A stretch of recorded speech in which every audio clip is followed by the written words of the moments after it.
Isang malakas na palakpak po para sa ating Panginoon. Hallelujah. Ito po yung pangalawang Sunday ng taong 2026. At muli po tayong tumayo at babasahin po natin ng salita ng ating Panginoon sa Romans chapter 8 verses 31 to 39. Babasahin ko po sa magandang balita Biblia. Ano ang ating sasabihin sa mga bagay na ito? Kung ang Diyos ay kakampi natin, sino ang laban sa atin? Siya na hindi ipinagkait ang kanyang sariling anak, kundi ibinigay dahil sa ating lahat, bakit hindi naman ibibigay sa atin ng walang bayad ang lahat ng mga bagay? Sino ang magsasakdal ng anuman laban sa mga hirang ng Diyos? Ang Diyos ay ang umaaring ganap. Sino ang hahatol? Si Kristo Jesus na namatay. Oo, yaong nabuhay na maguli sa mga patay na siyang nasa kanan ng Diyos, na siya namang namamagitan dahil sa atin. Sino ang maghiwalay sa atin sa pag-ibig ni Kristo? Ang kapigatian o ang kahapisan o ang pag-uusig o ang kagutom o ang kahubaran o ang panganib o ang tabak? Gaya ng nasusulat, dahil sa iyo kami pinapatay sa buong araw, kami ay nabilang na parang mga tupa sa patayan. Hindi, kundi sa lahat ng mga bagay na ito, tayo higit pa sa mapagtagumpay sa pamamagitan niyang sa atin ay umiibig. Sapagkat ako'y naniniwalang lubos na kahit ang kamatayan man, kahit ang buhay, kahit ang mga anghel, kahit ang mga pamunuan, kahit ang mga bagay na kasalukuyan, kahit ang mga bagay na darating, kahit ang mga kapangyarihan, kahit ang kataasan, kahit ang kababaan, kahit ang alinmang ibang nilalang ay hindi makapaghiwalay sa atin sa pag-ibig ng Diyos na nasa kay Kristo Jesus na Panginoon natin. Pagpalain ng Panginoon ng kanyang masalita na ating binasa, maaari na po kayong umupo. Mula po sa talatang ito, ay nais ko pong bigyan ng paksa ang mensahe ng Panginoon, remain victorious through the year 2026. Manatiling matagumpay sa loob ng taong 2026.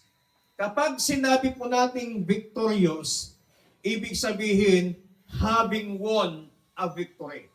Meron kang pinagtagumpayan. Kapag sinabing mapagtagumpay ka, kapag sinabing mananagumpay ka, pag sinabing nagtagumpay ka, meron kang pinagtagumpayan. When we are victorious, we are won something. Kapag tayo po ay isang mananagumpay, ibig sabihin meron po tayong napanalunan o meron tayong napanalunan isang bagay. Kaya sinabing ikaw ay victorious. A victorious person has achieved victory, won the game, and defeated the other side. Ang isa daw matagumpay na tao ay yung mayroon siyang nakamit na tagumpay sa kanyang buhay, nanalo sa isang palaro, o meron siyang tinalo na isang bagay. Meron kang problema, hindi ka natalo sa problema, napagtagumpayan mo, tinalo mo yung problema, ibig sabihin, you are a victorious Christian. You are a victorious person. I believe, itong taong nakaraang, itong 2025, may mga pinagtagumpayan tayo. Bagamat may mga ups and downs na nangyari po sa ating mga buhay, bagamat may mga problema, bagamat may mga pagsubok na napagdaanan natin itong taong 2025, but still, nakatayo pa rin tayo, ibig sabihin, you are a victorious. Ikaw ay mananagumpay. Kaya ang sabi po ng ating binasa, higit pa tayo sa mananagumpay. Sino makapaghiwalay sa atin, sabi ni Pablo, sa pag-ibig natin kay Kristo? Ang kahubaran ba o ang kawalan ba ng damit? Ang kawalan ba ng mga bagong damit? Ang kawalan ba ng pambili ng damit? Ang kahirapan ba? Ang tabak ba? Ang sabi ni Pablo, wala sa mga bagay na ito, walang makapaghihiwalay sa atin sa pag-ibig ni Kristo. Kaya sinabi niya na higit pa tayo sa mananagumpay.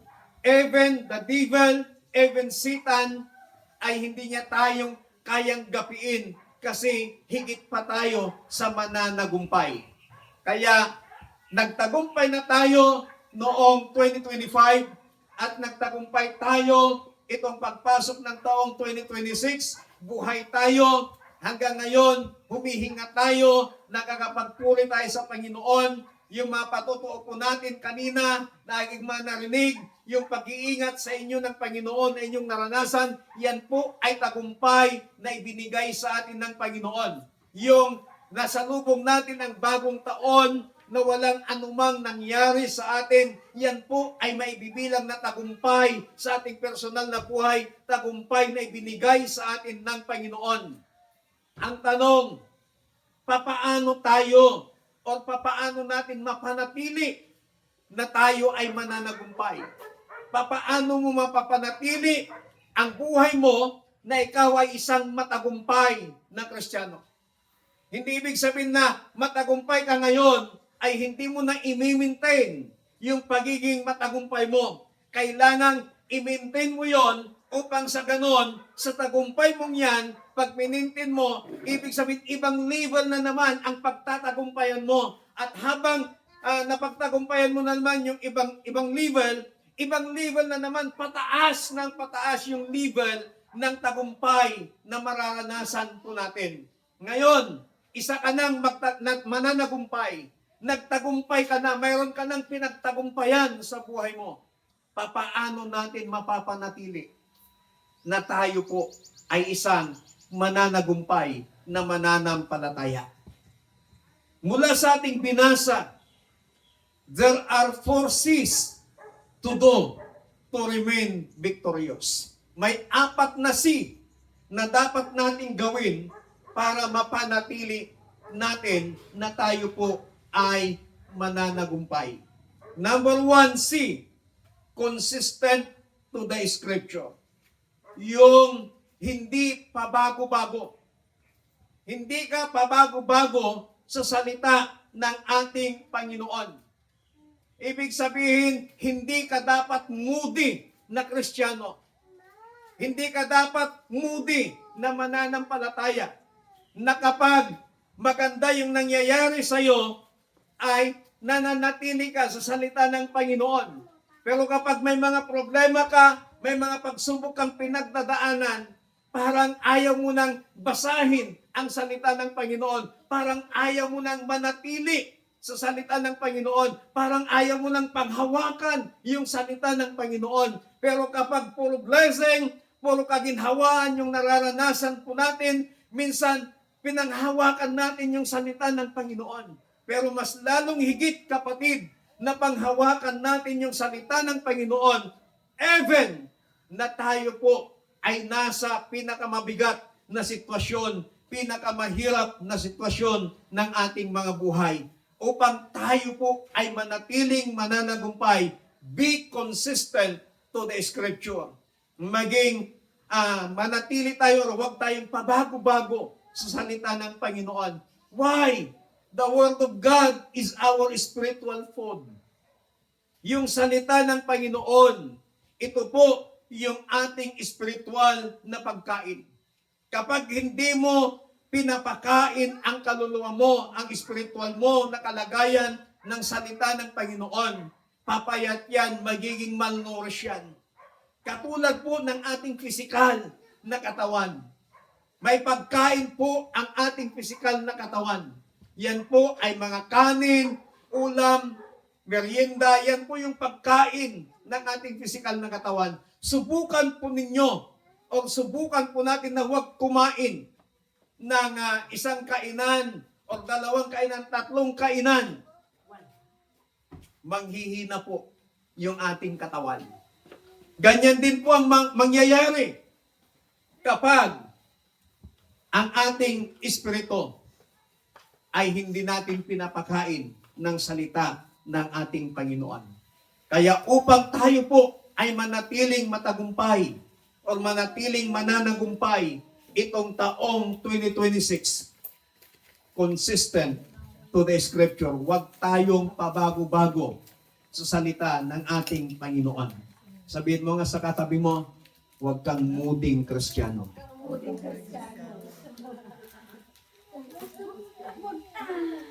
Marami kasi, moody-moody lang. Wala sa mood, tinatamad. Pero dapat tayo po ay huwag moody-mooding Kristiyano. Bakit napakahalaga na manatili tayo sa salita ng Panginoon? It is the source of our faith. Dito nagmumula yung ating pananampalataya. Ano pong sabi ng salita ng Panginoon? Romans chapter 10 verse 17. Faith cometh by hearing, and hearing by the words of God. Ang pananampalataya ay nagmumula sa pakikinig sa pamamagitan ng pakikinig ng salita ng Panginoon. Kaya kung tayo po ay patuloy na nakikinig ng salita ng ating Panginoon, yung pananampalataya po natin ay lalong lumalago, lalong pinapalago ng ating pong Panginoon.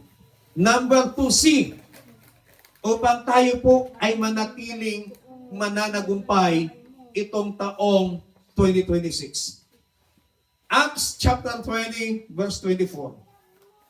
But none of these things move me, neither count I my life dear unto myself, so that I might finish my course with joy and the ministry which I have received of the Lord Jesus, to testify the gospel of the grace of God.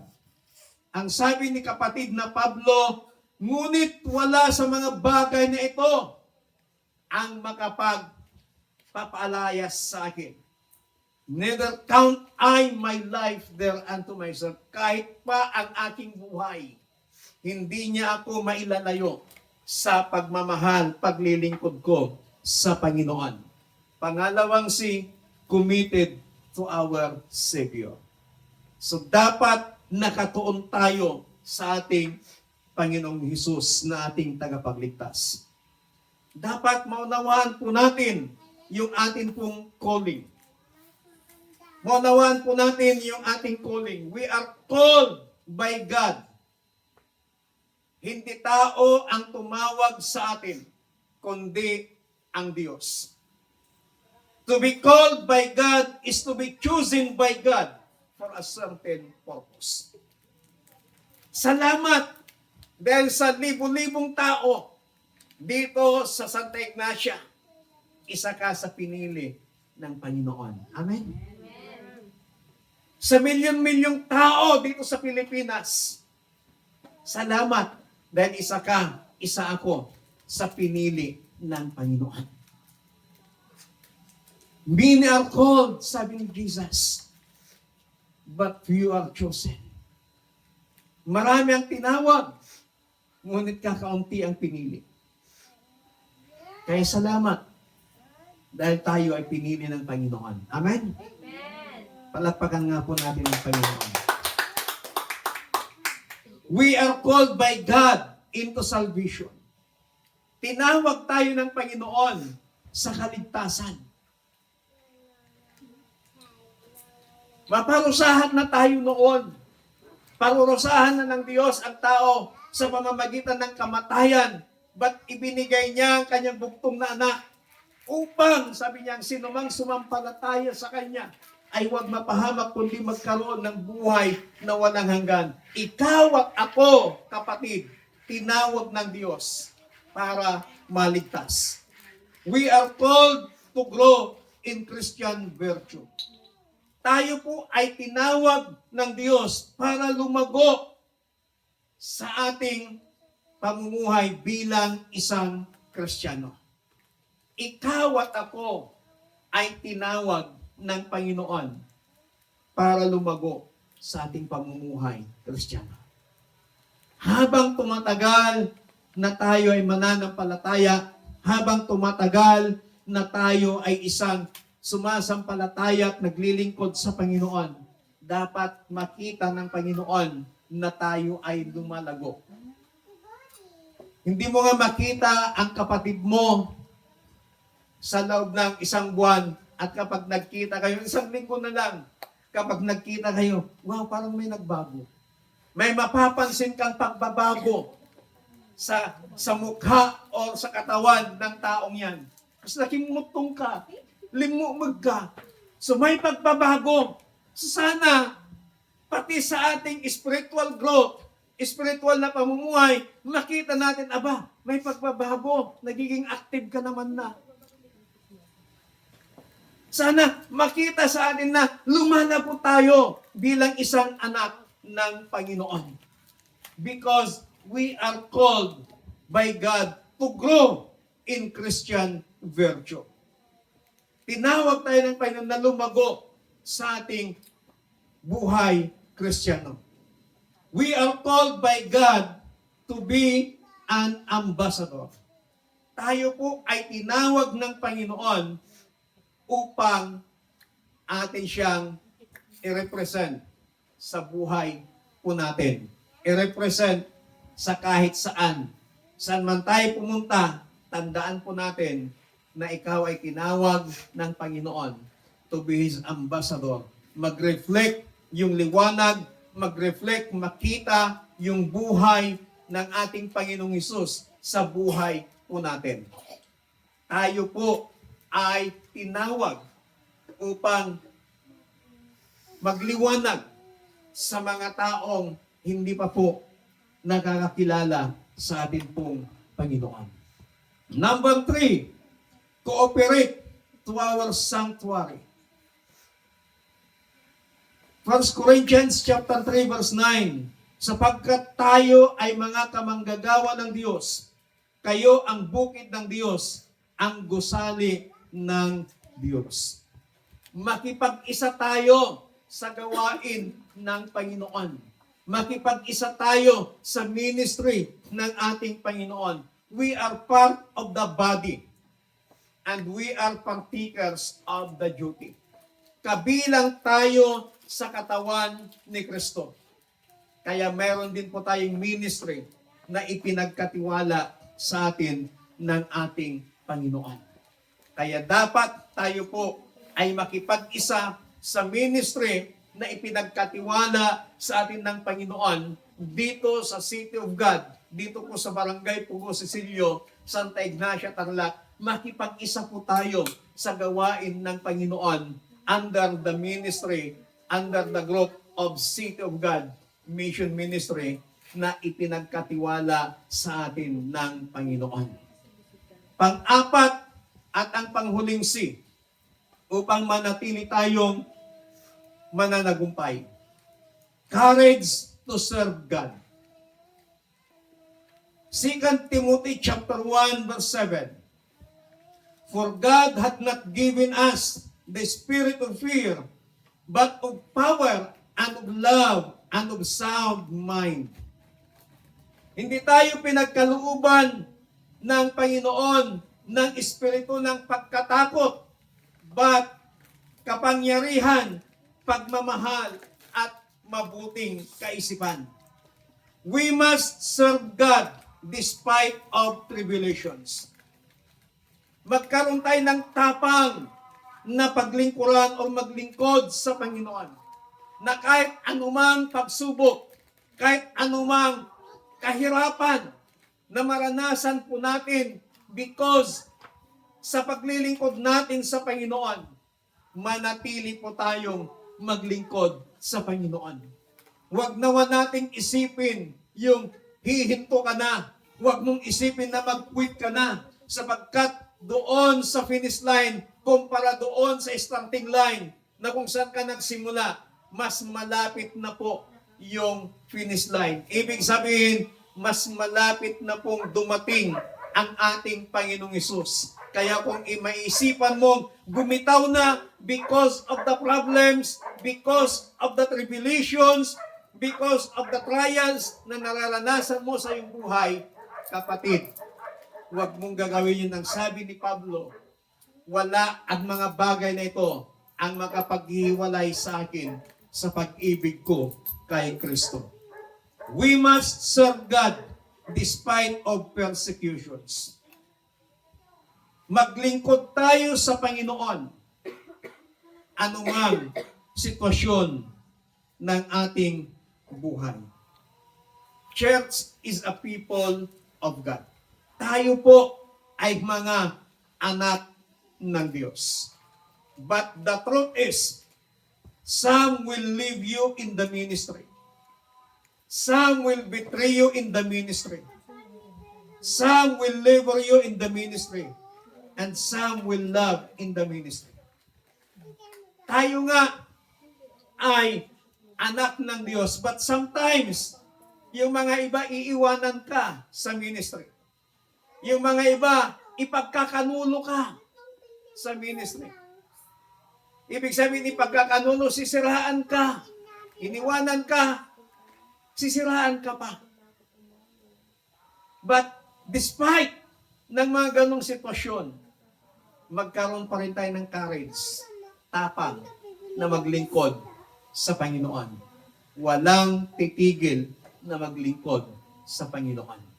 Hindi po nababase ang pagiging activeness dahil marami, pagkakaunti, inactive na rin, marami man o madami, kung ikaw ay may tapang na maglingkod sa Panginoon, hindi mo tinitingnan ang sitwasyon kasi may tapang kang maglingkod sa Panginoon. Kaya kung gusto po nating manatiling mananagumpay itong taong 2026, gawin po natin itong 4 na C na sinasabi ng banal na kasulatan. Yung una, consistent to the Word of God. Pangalawa, committed to our Savior. Pangatlo, cooperate to the sanctuary or cooperate with the church kung saan tayo belong. Pang-apat, courage to serve God. Kapatid, itong taong 2026, ibang level na naman ng mga problema, ibang level na naman ng mga pagsubok ang mararanasan natin. Kasi nagtagumpay na tayo ng 2025. Ibig sabihin, nag-graduate ka na ng grade 5, pang grade 6 na naman yung subject mo. Pag nag-graduate ka ng grade 6, pang grade 7. Pag nag-graduate ka na naman, pang grade 8, hanggang grade 9, hanggang mag-college ka, pataas ng pataas ang baitang. Pag nagtatagumpay ka. Ibig sabihin, nagtagumpay ka sa isang sitwasyon, huwag mong isipin na wala na susunod. Meron pa po susunod. Ibang level na nga lang ang labanan. Kaya anumang level ang sitwasyon mo, anumang level ang mararanasan mo, kapatid, kapag ginawa po natin ito, mananatili kang mananagumpay o mananatili kang matagumpay sa buong taon ng 2026. Tayo pong lahat ay tuloy. Hallelujah. Gusto ng Panginoon ng bawat isa po sa atin ay maging matagumpay. Sabi nga ni Apostol Pablo, we are more than conqueror. Higit pa po tayo sa mananagumpay. Kaya sa oras na ito, kapatid, gawin mo lamang itong 4 na C. Maging consistent ka sa salita ng Panginoon. Huwag kang pabago-bago, huwag kang maging moody na Kristiyano. Maging committed ka sa ating Panginoong Diyos.